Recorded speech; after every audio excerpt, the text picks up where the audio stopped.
Okay વિદ્યાર્થી મિત્રો, વ્રજ પ્રકાશનનું બેઝિકનું જે પહેલું પેપર છે એના આપણે એસક્યુ સોલ્વ કરવાના છે.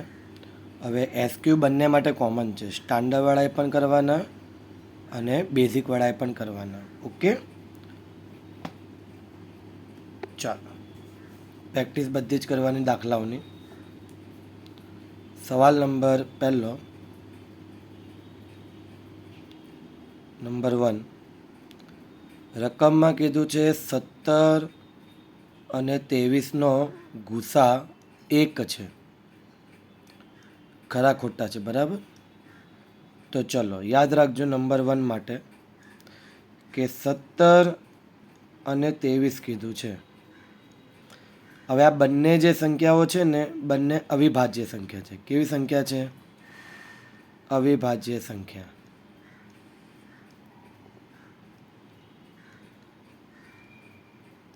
તો આપણને ખબર જ છે કે જો અવિભાજ્ય સંખ્યા હોય ને તો અવિભાજ્ય સંખ્યાઓનો જે ગુસા આવે, અવિભાજ્ય સંખ્યાઓનો જે ગુસા આવે તે કેટલો આવે? 1 જ આવે. એટલે વિધાન સાચું કહેવાય. યાદ રાખજો, 17 અને 23 અવિભાજ્ય સંખ્યા છે તો એમનો ગુસા 1 જ આવે, બરાબર? એટલે વિધાન સાચું છે. અને જો સ્ટેટમેન્ટ ના આવડે તો પછી તમારા પાસે બીજી રીત તો છે જ. 17ના ભાગ પડે 17 એકા 17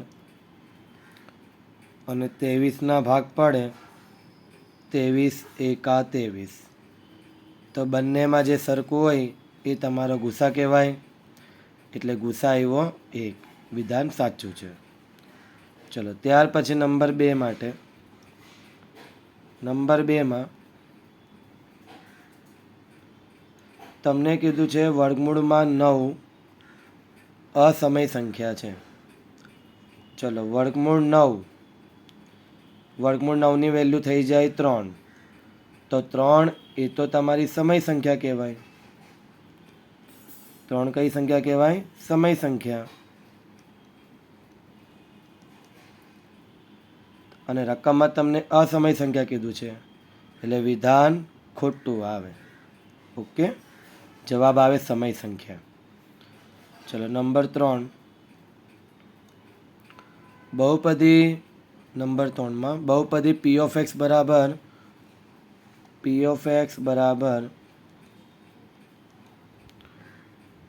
2x માઇનસ 3 આપ્યું છે અને એવું કીધું છે કે તેનો શૂન્ય 3/2 થાય. ચલો ચેક કરી લો. p of x બરાબર 0 મૂકી દો તો 2x માઇનસ 3. ચલો આ -3 ડાબી બાજુ પર લઈ જાઓ તો +3 થઈ જાય. +3 બરાબર 2x. ચલો ગુણાકારનો 2 જશે છેદમાં ડાબી બાજુમાં, તો 3/2 બરાબર x. બોલો, શૂન્ય જે તમને જોઈતો હતો એ મળી ગયો 3/2. એટલે વિધાન સાચું છે. ચલો ત્યાર પછી નંબર 4 થિયરી સ્ટેટમેન્ટ છે. મધ્યક એ સૌથી વધુ વખત ઉપયોગમાં લેવાતું મધ્યવર્તી સ્થિતિમાનનું માપ છે. વિધાન સાચું છે. થિયરી સ્ટેટમેન્ટ છે, બરાબર? મધ્યક એ સૌથી વધુ વખત ઉપયોગમાં લેવાતું મધ્યવર્તી સ્થિતિમાનનું માપ છે. વિધાન સાચું. ચલો તો આ રીતના ખરા ખોટા સોલ્વ થઈ ગયા. ત્યાર પછી હવે આપણે વારો આવ્યો છે વિકલ્પોનો. ચલો નંબર 5 માટે ધ્યાનથી જોજો. રકમમાં તમને એવું કીધું છે કે પ્રત્યેક 4 ક્રમિક ધન પૂર્ણાંકો. ચલો હવે 4 ક્રમિક ધન પૂર્ણાંકોની વાત કરી છે, બરાબર? તો ધ્યાનથી સાંભળજો. જો તમને એક ક્રમિક ધન પૂર્ણાંકની વાત કરે ને તો તમારે n લેવાનું આવે.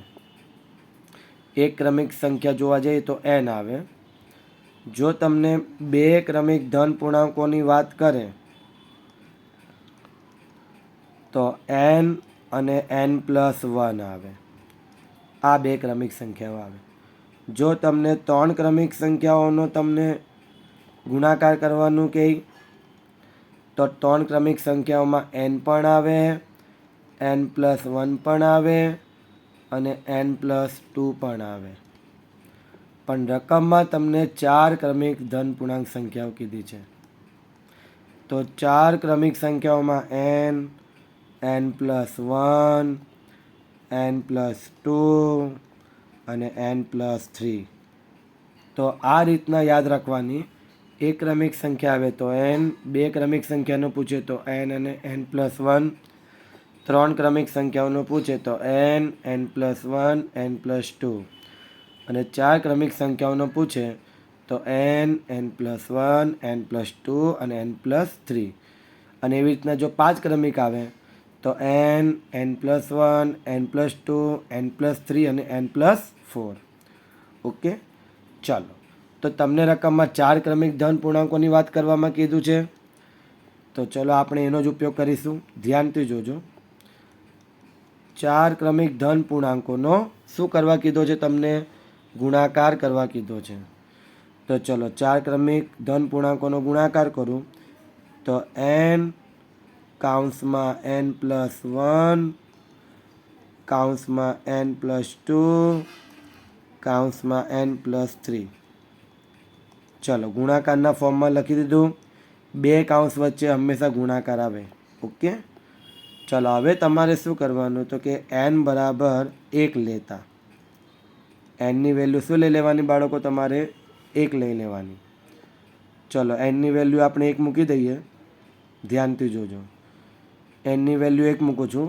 1 કૌંસમાં nની વેલ્યુ 1 વત્તા 1 કૌંસમાં nની વેલ્યુ 1 વત્તા 2 કૌંસમાં nની વેલ્યુ 1 વત્તા 3.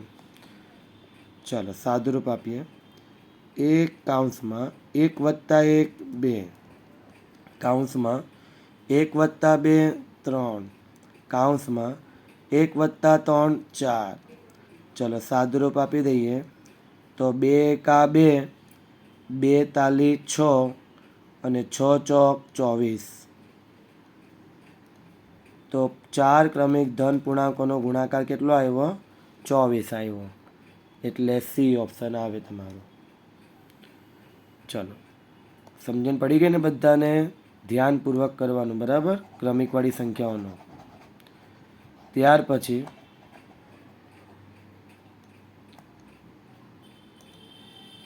ચાલો નંબર 6માં ધ્યાન આપજો. રકમમાં કીધું છે p(x) બરાબર 2x + 7 અને એવું કીધું છે કે આલેખ કેવો મળે. ચલો સૌથી પહેલાં તો છે ને વ્યાપક સ્વરૂપ જોઈ લો.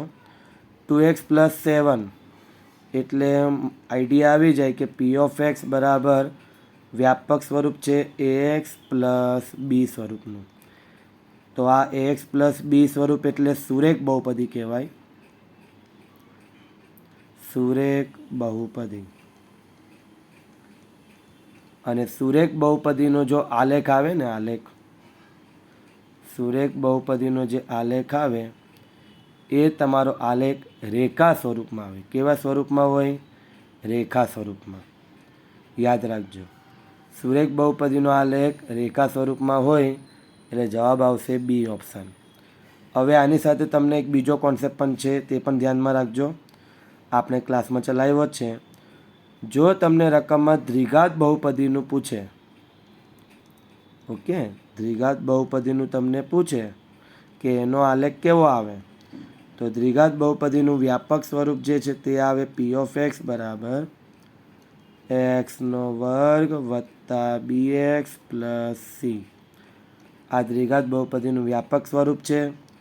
હવે યાદ રાખજો આલેખ કેવી રીતના મળે તે. જો તમારો x² સહગુણક એટલે કે તમારો a, યાદ રાખજો x² સહગુણક એટલે કે તમારો a, જો એ તમારો ધનમાં હોય એટલે એ તમારી પોઝિટિવ સંખ્યા હોય તો તમારો જે આલેખ આવે ને તે ઉપરની તરફ ખુલ્લો પરવલય મળે. જો તમારો એની વેલ્યુ ઋણમાં આવે એટલે કે નેગેટિવમાં, તો નીચેની તરફ ખુલ્લો પરવલય મળે. યાદ રાખજો. ઓકે, તો આ દ્વિઘાત બહુપદીનો કોન્સેપ્ટ. જો તમારો એ ધનમાં આવે તો ઉપરની તરફ ખુલ્લો પરવલય, અને જો એ ઋણમાં આવે તો નીચેની તરફ ખુલ્લો પરવલય. ચલો, રકમમાં તો સુરેખ બહુપદીનું કીધું હતું, એટલે આલેખ તમારો શેમાં આવે? રેખામાં. ચલો, ત્યાર પછીનો સવાલ.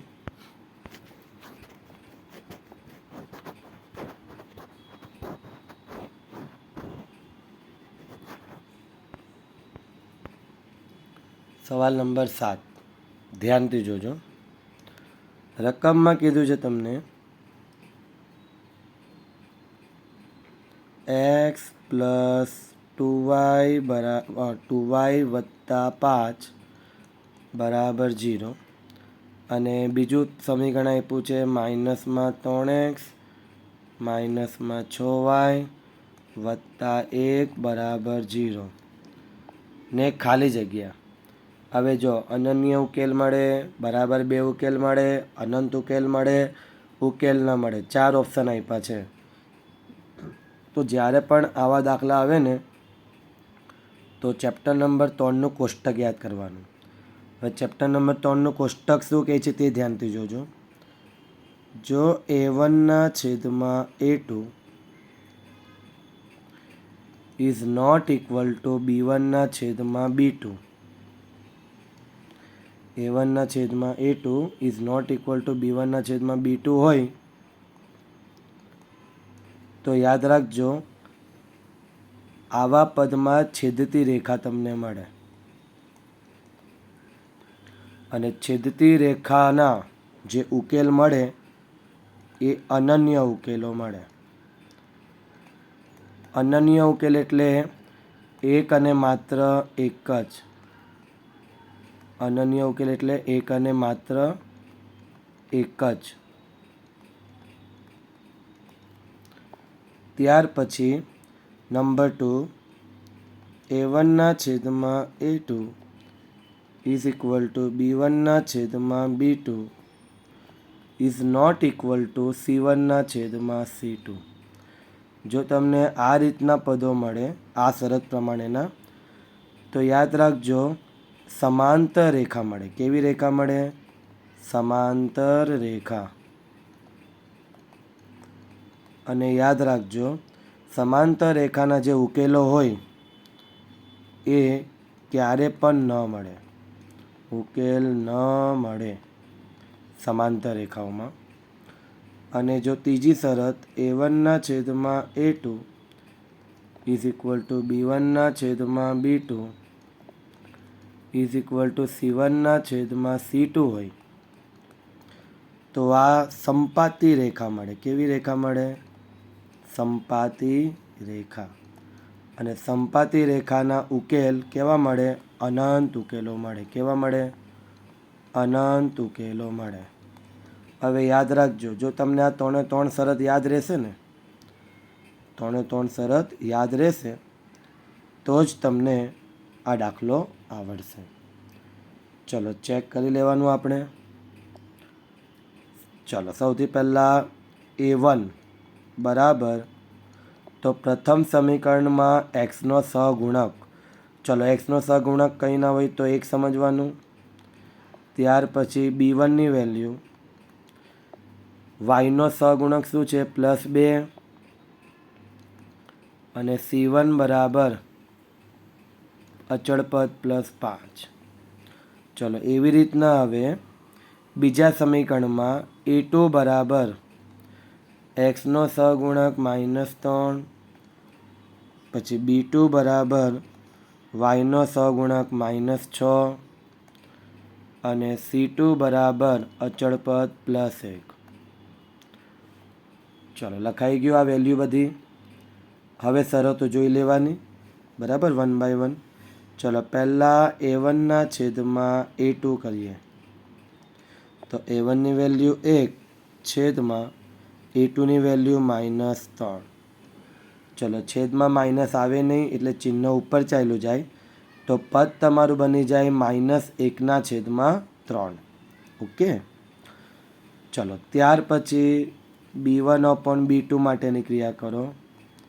b1ની વેલ્યુ 2, b2ની વેલ્યુ -6. તો 2 એકા 2 ને 2 તાલી 6.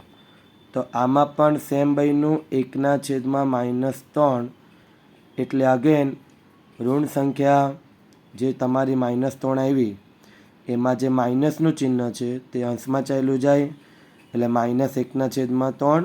જો a1/a2નો પણ જવાબ એનો એ જ આવેલો -1/3, અને b1/b2નો પણ જવાબ -1/3 જ કહેવાય. તો a1/a2 બરાબર b1/b2 બંનેની વેલ્યુ સરખી આવી ગઈ. હવે ચેક કરી લો c1/c2 માટે. તો c1ની વેલ્યુ છે 5, c2ની વેલ્યુ છે 1. બોલો 5/1 એટલે 5 જ કહેવાય. તો એનો મતલબ એવું થાય છે કે તમારી જે શરત એપ્લાય થાય છે તે કંઈક એવી શરત છે, ધ્યાનથી જોજો. a1/a2 બરાબર b1/b2. જો તમારો a1/a2 અને b1/b2 બંને સરખા છે એટલે બરાબરની નિશાની મૂકી. પણ c1/c2 આ બંનેથી અલગ છે એટલે is not equal to c1/c2 મુકાય. તો તમારી જે શરત બને તે કંઈક આ પ્રમાણેની બને છે, a1/a2 is equal to b1/b2 is not equal to c1/c2. તો આ જે શરત છે એ તમારી સમાંતર રેખાની શરત છે, અને સમાંતર રેખામાં ઉકેલ ન મળે તો ઓપ્શન કયો કહેવાય? ડી ઓપ્શન કહેવાય, ઉકેલ ન મળે. ચલો તો આ બધી શરતો તમને આવડતી હોવી જોઈએ. ત્યાર પછીનો સવાલ,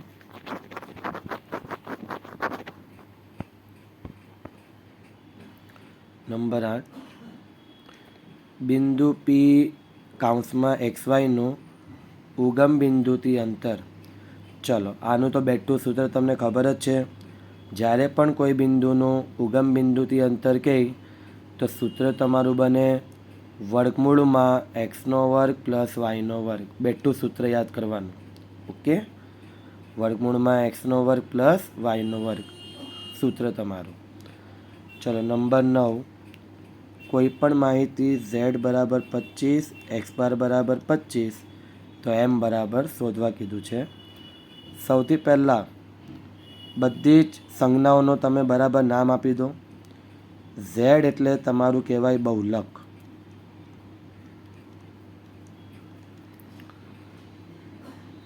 x બાર એટલે તમારા માટે કહેવાય મધ્યક, અને m એટલે તમારા માટે કહેવાય મધ્યસ્થ. ચાલ તમને એક સૂત્ર લખાયું છે, ધ્યાનથી જોજો નોટબુકમાં. આંતર સંબંધનું સૂત્ર. આંતર સંબંધનું સૂત્ર જેમાં બહુલક, મધ્યક અને મધ્યસ્થનું બનેલું હોય એ આંતર સંબંધનું સૂત્ર કંઈક આવું છે તમારા નોટબુકમાં. બહુલક બરાબર 3 ગુણ્યા મધ્યસ્થ માઇનસ 2 ગુણ્યા મધ્યક. આ તમારું સૂત્ર છે. હવે આ સૂત્રને સંજ્ઞા સ્વરૂપમાં લખીએ આપણે. તો બહુલકની સંજ્ઞા છે z બરાબર 3 ગુણ્યા મધ્યસ્થની સંજ્ઞા છે m -2 ગુણ્યા અને મધ્યકની સંજ્ઞા છે x બાર. તો બહુલક z બરાબર 3, મધ્યસ્થ m -2, મધ્યક x બાર. તો સૂત્ર તમારું છે z બરાબર 3m - 2x બાર. આ તમારું સૂત્ર છે મેન. જ્યારે પણ તમને રકમમાં z, m અને x બારનો ઉલ્લેખ કરે ને તો તમારે આ જ સૂત્ર મૂકવાનું. સૂત્ર છે તમારું ઝેડ બરાબર 3m - 2x બાર. ચલો કિંમતો મૂકી દઈએ સૂત્રમાં. ઝેડની વેલ્યુ 25 બરાબર 3m -2 એક્સ બારની વેલ્યુ 25. ચલો 25 બરાબર 3m -25 દુ 50. આ -50 ડાબી બાજુ પર જાય તો +50 થઈ જાય. તો 25 + 50 બરાબર 3m. ચાલો 50 અને 25 થઈ જાય 75 બરાબર 3m. ગુણાકારનો 3 ડાબી બાજુમાં છેદમાં જશે તો 75/3 બરાબર m. બોલો 25 તાલી 75 થઈ જાય. તો ફાઇનલી m બરાબર તમારો જવાબ આવી જાય 25. તો ઓપ્શન આવશે એ ઓપ્શન. ઓકે, ધ્યાનથી દાખલો ગણવાનો. અને યાદ રાખજો 9મો સવાલ જે તમારો છે આ ઝેડ અને એક્સ બાર અને એમ વાળો, એ તમારા પરીક્ષામાં વધારે વાર પૂછાય છે, એટલે ધ્યાન રાખવું. સિમ્પલ તમારે કિંમતો જ મૂકવાની આવે, બીજું કંઈ કરવાનું આવતું નથી. ચલો સવાલ નંબર 10માં ધ્યાનથી જોજો. પી ઓફ ઈ વત્તા પી ઓફ ઈ બાર બરાબર શું થાય? તો આ તો બેઠું સૂત્ર છે પૂરક ઘટનાનું, 1 આવી જાય. યાદ રાખજો આપણે લખેલું હતું પી ઓફ એ વત્તા પી ઓફ એ બાર બરાબર શું થઈ જાય? 1. યાદ રાખજો ચલ કોઈ પણ આવી શકે છે, બરાબર, કે એના સ્વરૂપમાં પણ આવે, બીના સ્વરૂપમાં પણ આવે. તમારે યાદ રાખવાનું કે પી ઓફ એ વત્તા પી ઓફ એ બાર બરાબર વેલ્યુ કેટલી થઈ જાય? 1 થઈ જાય. એટલે ઓપ્શન આવશે બી ઓપ્શન. ઓકે, પૂરક ઘટનાનું સૂત્ર. ચાલો ત્યાર પછી નેક્સ્ટ આપણે જોઈએ છે ખાલી જગ્યાઓ. ધ્યાનથી જોવાનું. 11મો સવાલ. પ્રેક્ટિસ ઘણી બધી દાખલાની કરી જ છે આપણે. ચલો જોઈ લઈએ.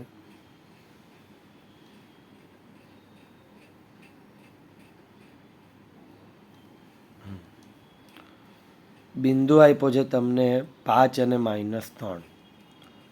ચલો તમને બિંદુ જે આપેલું છે એ આપ્યું છે 5 અને -3 અને એવું કીધું છે એક્સ અક્ષથી લંબ અંતર શોધો. હવે તમને યાદ હોવું જોઈએ કે બિંદુમાં જે આ 5 દેખાય છે તે એક્સનો યામ કહેવાય અને -3 છે તે વાયનો યામ કહેવાય. બરાબર, એક્સનો યામ 5 ને વાયનો યામ -3. રકમમાં એક્સ અક્ષથી લંબ અંતર કીધું છે, તો એક્સ અક્ષથી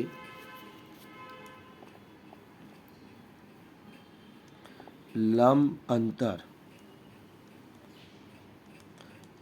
એક્સ અક્ષથી લંબ અંતરનું સૂત્ર આવે માનાંકમાં વાયનો યામ. આપણે સૂત્ર બધા લખ્યા જ છે, બરાબર. એક્સ અક્ષથી લંબ અંતરનું સૂત્ર આવે માનાંકમાં વાયનો યામ. ચલો માનાંકમાં વાયનો યામ કેટલો આપ્યો છે તમને બિંદુમાં? -3. હવે નિયમ તમને ખબર જ હોવો જોઈએ કે માનાંકમાં જ્યારે કોઈ ઋણ સંખ્યા આવે ને તો એ પોઝિટિવ થઈ જાય. ઓકે, અને પોઝિટિવ આવે તો પોઝિટિવ જ રહેશે, પણ નેગેટિવમાં આવે કોઈ તો માનાંકમાં મૂકવાથી એ પોઝિટિવ બની જાય, એટલે કે ધન બની જાય. તો માનાંકમાં -3ની વેલ્યુ થઈ જાય +3. યાદ રાખવાનું, માનાંકમાં કોઈ પણ ઋણ સંખ્યા આવે ને તો એ ધનમાં કન્વર્ટ થઈ જાય. તો માનાંકમાં -3નો જવાબ આવે +3. જવાબ છે +3. ઓકે, ચલો ત્યાર પછી નંબર 12. નંબર 12 રકમમાં તમને કીધું છે સિગ્મા એફઆઈ એક્સઆઈ બરાબર 75 આપ્યું છે અને સિગ્મા એફઆઈ બરાબર 12 આપ્યું છે અને તમારે એક્સ બાર શોધવાનો કીધો છે. ચાલો સૂત્ર આપણી પાસે છે જ મધ્યકનું સીધી રીતનું સૂત્ર એક્સ બાર બરાબર સિગ્મા એફઆઈ એક્સઆઈ છેદમાં સિગ્મા એફઆઈ. ચાલો સિગ્મા એફઆઈ એક્સઆઈની વેલ્યુ 75 છેદમાં સિગ્મા એફઆઈની વેલ્યુ 12. ચલો ભાગાકાર કરીએ 12 અને 75 અંદર. ચલો 12ના ઘડિયામાં 75 આવે અથવા 75ની નજીકનો આંકડો, એના નજીકનો આંકડો આવે 12 છંગ 72. ચલો 12ના ઘડિયામાં 75 તો નહીં આવે, પણ 75 નજીકનો આંકડો આવે 12 છંગ 72નો. તો 12 છંગ 72, 75માંથી 72 જાય તો 3. અને હવે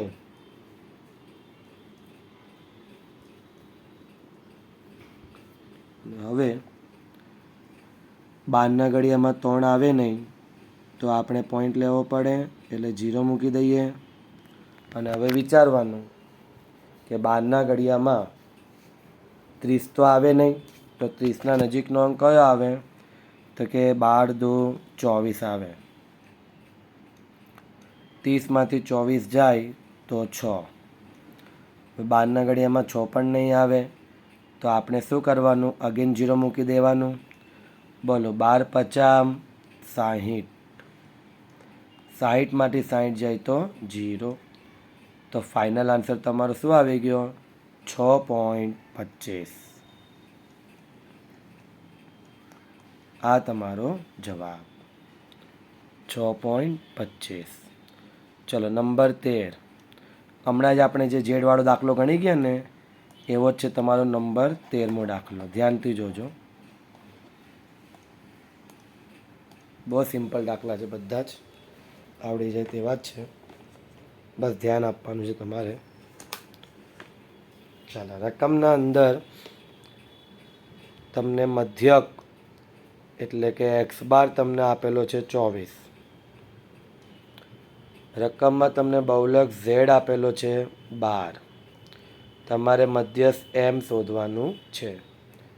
ચલો રકમમાં મધ્યક એક્સ બાર બરાબર આપેલું છે 24. ત્યાર પછી બહુલક ઝેડ બરાબર આપ્યું છે તમને 12.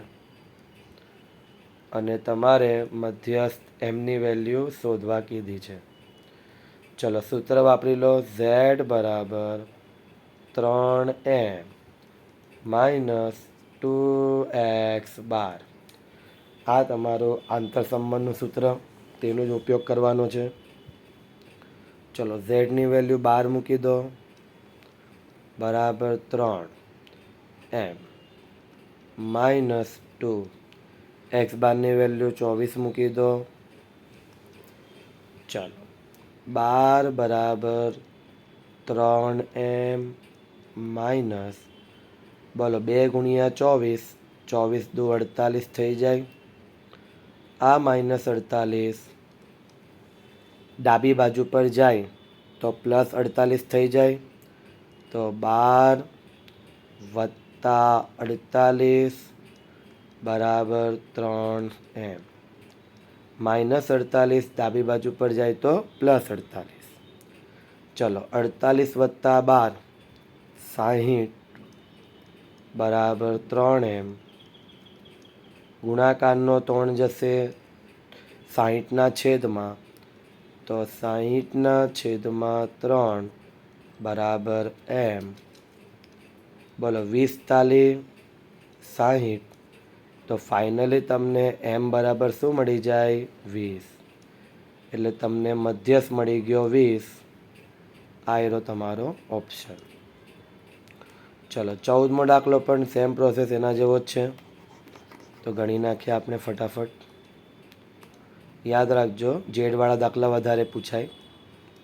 નંબર 14. m બરાબર 25 રકમમાં આપી દીધેલું છે તમને. રકમમાં ઝેડ બરાબર પણ 25 આપેલું છે. તમારે એક્સ બાર શોધવાનું છે. સૂત્ર એનું એ જ વાપરવાનું. ઝેડ બરાબર 3m -2x²। ચલો ઝેડની વેલ્યુ 25, 3 કાઉન્સમાં એમની વેલ્યુ 25 -2x²। ચલો 25 એમના એમ જ બોલો 25 ગુણ્યા 3, 25 તાલી 75 -2x² પ્લસ 75 ડાબી બાજુ પર જાય તો -75 થઈ જાય, તો 25 - 75 બરાબર -2x²। 25માંથી 75 જાય તો -50 બરાબર -2x²। ચલો ગુણાકારનો -2 ડાબી બાજુમાં છેદમાં જશે એટલે -50 ના છેદમાં -2 બરાબર x²। આ માઇનસ માઇનસ ગયો, 25 દો 50, તો ફાઇનલી x² બરાબર તમને મળી જાય 25। તો x² બરાબર મળી ગયો 25। ચલો ત્યાર પછીનો સવાલ ધ્યાનથી જોવાનું। રકમમાં લીપ વર્ષમાં 53 બુધવાર હોય તેની સંભાવના કેટલી? ધ્યાન રાખજો, લીપ વર્ષના અંદર તમને 52 બુધવાર કે 53 બુધવાર કે કેટલા પણ બુધવાર કે 52 કે 53 કે એટલું યાદ રાખવાનું કે લીપ વર્ષ પૂછે તો સૌથી પહેલાં તમારે લીપ વર્ષના કુલ દિવસની વાત કરવાની। તો લીપ વર્ષના કુલ દિવસો 366 આવે। ઓકે, લીપ વર્ષના કુલ દિવસો કેટલા આવે? 366। હવે યાદ રાખજો, જવાબ કેવી રીતના લાવવાનો તે તમને કહી દઉં।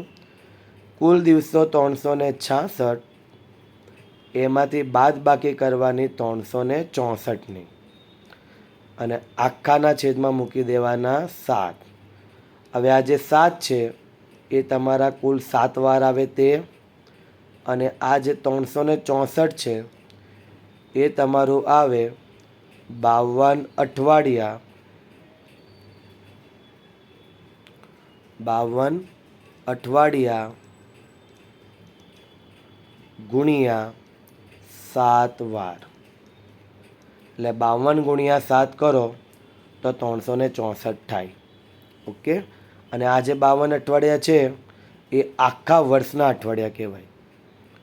એટલે જ્યારે લીપ વર્ષના કુલ દિવસોની વાત કરે એટલે કે લીપ વર્ષનો સવાલ પૂછાય તો તમારે 366માંથી 364ની બાદબાકી કરવાની અને એના છેદમાં 7 મૂકી દેવાના, તો જવાબ તમારો આવે 366માંથી 364ની બાદબાકી કરીએ તો 2/7, તો જવાબ આવે 2/7। હવે જેમ કે આ તો લીપ વર્ષનો સવાલ હતો, સપોઝ તમને બિન લીપ વર્ષનું પૂછે,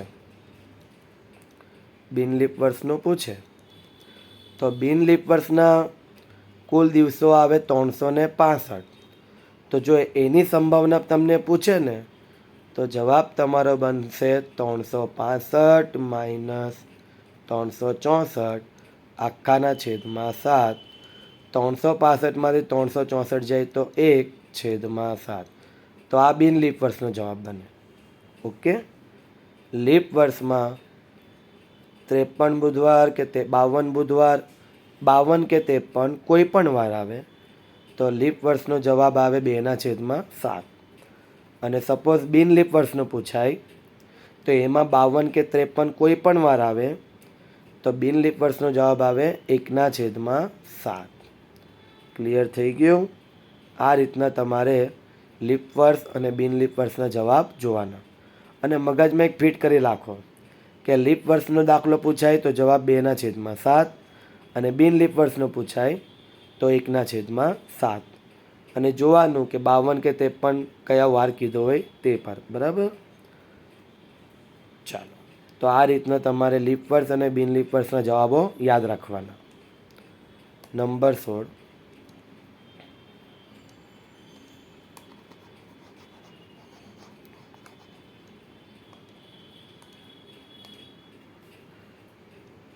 સોળમો સવાલ. ગણિતના પરીક્ષામાં 100માંથી 100 ગુણ મેળવવાની સંભાવના કેટલી? હવે યાદ રાખજો, 100માંથી 100 ગુણ આવે છે, રાઈટ? તો ગુણ હંમેશા 0થી શરૂઆત થાય. 0 પણ આવી શકે, 1 પણ આવી શકે, 2 પણ આવી શકે અને 100 પણ આવી શકે ગુણ. હવે 1થી લઈને તમે 100નું કાઉન્ટિંગ કરશો ને તો આ કુલ 100 ગુણ કહેવાય. પણ યાદ રાખજો, તમારે આ 0ને પણ કાઉન્ટમાં લેવું પડે. જો તમે 0ને કાઉન્ટ લેશો તો 1 વધારે થઈ ગયો, તો કુલ પરિણામની સંખ્યા યાદ રાખજો. કુલ પરિણામની સંખ્યા કેટલી થાય? તો કે આ 0ને તમે કાઉન્ટિંગમાં કરો તો એક સંખ્યા એ બને અને 1થી 100ની 100 સંખ્યા, તો 100 વત્તા 1, બોલો 100 વત્તા 1 કેટલા થઈ જાય? 101. એટલે છેદમાં 101 આ તમારા કુલ પરિણામની સંખ્યા. અને હવે 100માંથી 100 ગુણ આવે છે, તો તમે મને કહો કે આ જે 100 ગુણ છે તો 0થી લઈને 100 સુધીમાં 100 કેટલી વાર આવે? એક વાર. તો તમારો ફાઇનલ આન્સર બની જાય 1/101. યાદ રાખવાનું, 100 ગુણની પરીક્ષા હોય તો કુલ પરિણામની સંખ્યા 101 થાય. 0ને કાઉન્ટિંગમાં ગણીએ તો 1 વધી જાય, એટલે 100 વત્તા 1, 101 કુલ પરિણામની સંખ્યા.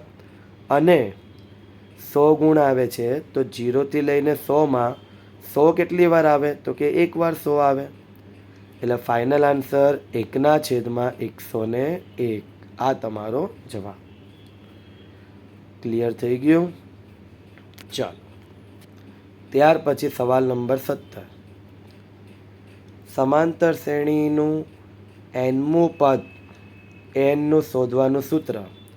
તો nમું પદ શોધવાનું સૂત્ર એ n બરાબર a વત્તા કૌંસમાં n-1 ઇન્ટુ d.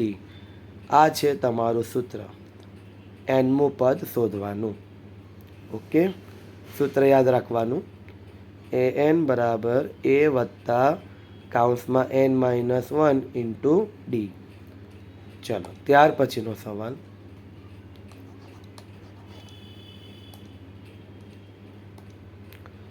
18મો સવાલ. અગેન તમારો ઝેડવાળું સૂત્ર વાપરવાનું. ઝેડ શોધવા કીધેલો છે. ચલો, સમીકરણ તમને આપ્યું છે ઝેડ માઇનસ એમ બરાબર 2.5 અને એક્સ બાર બરાબર તમને આપ્યું છે 20.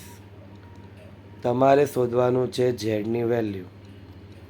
ચાલો, આ જે તમને સમીકરણ દેખાય છે એ સમીકરણમાં જો તમને ઝેડ શોધવાનું કીધું છે ને, તો આ સમીકરણમાં હું આ જે એમ છે ને એમ એને કરતા બનાવીશ. શું બનાવીશ? કરતા. તો બહુ સિમ્પલ મેથડ છે, ધ્યાનથી જોજો. આ જે ઝેડ છે એને એઝ ઇટ ઇઝ રહેવા દો. આ પ્લસમાં 2.5 છે એને ડાબી બાજુ પર લઈ જાઓ તો માઇનસમાં 2.5 થઈ જાય. પ્લસ 2.5ને ડાબી બાજુ પર લઈ જાઓ તો માઇનસ 2.5 થઈ ગયું. અને હવે આ જે તમારું માઇનસ એમ છે એ માઇનસ એમને તમે જમણી બાજુ પર લઈ જાઓ તો પ્લસ એમ થઈ ગયું. તો જો તમારો એમ કરતામાં આવી ગયો, માઇનસ એમને જમણી બાજુ પર લઈ જઈએ તો પ્લસ એમ થઈ ગયું. ચલો, હવે સૂત્ર મૂકી દઈએ આપણે. ઝેડ બરાબર 3m માઇનસ 2x બાર.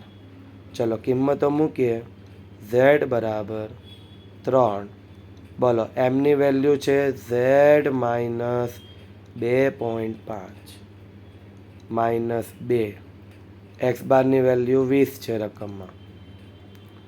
ઝેડ બરાબર 3નો ગુણાકાર ઝેડ સાથે કરું તો 3z માઇનસનું ચિહ્ન, 3નો ગુણાકાર 2.5 સાથે કરું તો આવશે 7.5. માઇનસનું ચિહ્ન, 2 ગુણ્યા 20 40. ઝેડ બરાબર 3Z. ચલો -7.5 અને -40, માઇનસ માઇનસ પ્લસ થઈ જાય. 40 વત્તા 7.5 કરીએ 47.5 થાય. મોટા પદનું ચિહ્ન માઇનસમાં છે એટલે માઇનસમાં 47.5. અને હવે યાદ રાખજો, હવે તમારે સાદુરૂપ આપવાનું. બોલો, +3Z ડાબી બાજુ પર જાય તો -3Z થઈ જાય. Z -3Z બરાબર -47.5. ચલો ઝેડમાંથી 3Z જાય તો -2Z બરાબર -47.5. ઝેડને કરતા બનાવું તો -2 ગુણાકારમાં છે એ જશે છેદમાં, તો -47.5 છેદમાં -2. માઇનસ માઇનસ ગયા તો તમારી પાસે પદ બને ઝેડ બરાબર 47.5 આખાના છેદમાં 2. ઝેડ બરાબર, ચલો પોઈન્ટ પછી એક આંકડો છે, મારે પોઈન્ટ કાઢવો છે તો હું છેદમાં 10 મૂકી દઈશ. તો 475 છેદમાં 2 ગુણ્યા 10. ચલો હવે સાદુરૂપ આપવાનો સમય આવી ગયો છે. તો સાદુરૂપમાં યાદ રાખવાનું તમારે 95 ગુણ્યા 5 અને અહીંયા 5 2 10. 5 5 ઉડી ગયા તો ઝેડ બરાબર 95 છેદમાં, બોલો 2 ગુણ્યા 2, 2 2 4. તો ઝેડ બરાબર 95ને તમે 4 વડે ભાગો, 95ને 4 વડે ભાગો તો ઝેડની વેલ્યુ આવે 23.75. તો આ છે તમારો ઝેડ 23.75. ઓકે, ચાલો ત્યાર પછી હવે 19મો સવાલ જોઈશું. ધ્યાનથી જોજો, દાખલાઓની ફૂલ પ્રેક્ટિસ કરવાની. ચાલો 19મો સવાલ અગેન સિગ્મા FI બરાબર 75 આપ્યું છે અને સિગ્મા FI બરાબર 12 આપ્યું છે. ચલો x બાર શોધવાનું કીધું છે. આવો દાખલો આગળ આપણે કરી ગયા. x બારનું સૂત્ર વાપરો, સિગ્મા FI છેદમાં સિગ્મા FI. તો x બાર બરાબર સિગ્મા FI વેલ્યુ 75 છેદમાં સિગ્મા FIની વેલ્યુ 12. x બાર બરાબર આપણે આગળ ભાગાકાર કરી ગયા છે, 75ને તમે 12 વડે ભાગો છો. ઓકે, તો જવાબ આવશે તમારો 6.25. આવા આપણે આગળ જવાબ લાવી ચૂકેલા છે.